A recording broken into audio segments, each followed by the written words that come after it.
हाँ तो स्टूडेंट्स, ये जो क्वेश्चन है ये भी लाइन्स एंड एंगल्स का एक इंपॉर्टेंट क्वेश्चन है, जिसमें कि आपको बोला गया है कि PQ is parallel to AB।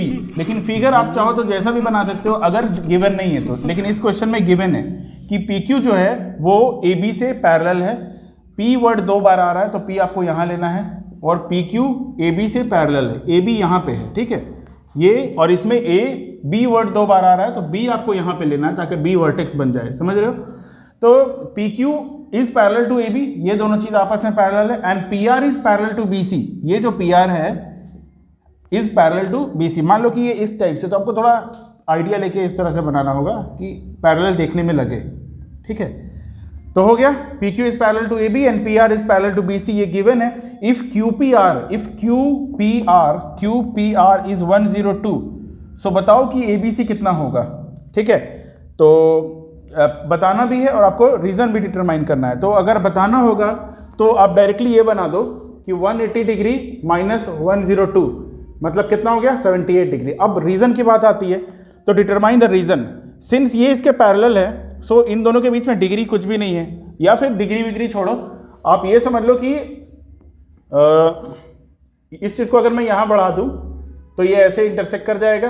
तो अगर ये वाला 102 डिग्री है तो ये कोई एक पॉइंट पे इंटरसेक्ट करेगा, ये वाला P है और ये Q है, ये यहाँ पे A था, तो मान लो A को मैंने बढ़ा दिया, यहाँ पे A आगे बढ़ गया और ये कोई अलग पॉइंट आ गया, मान लो O आ गया, O कहीं पे नहीं था, ये R है और ये C है, ये B है।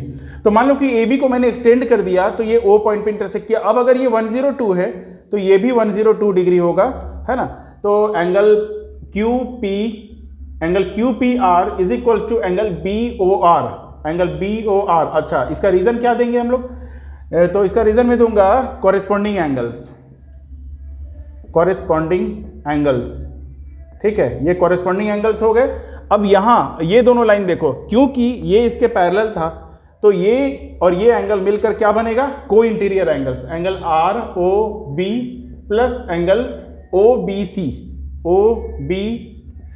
Is equals to 180 degree. इसका रीजन दोगे कंसेक्यूटिव, को इंटीरियर मतलब कॉन्सेक्यूटिव इंटीरियर एंगल्स,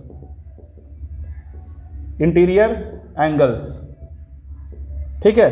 तो ROB कितना था हमारा, ROB 102 है ना, ROB हाँ 102 plus angle OBC is equals to 180 degree.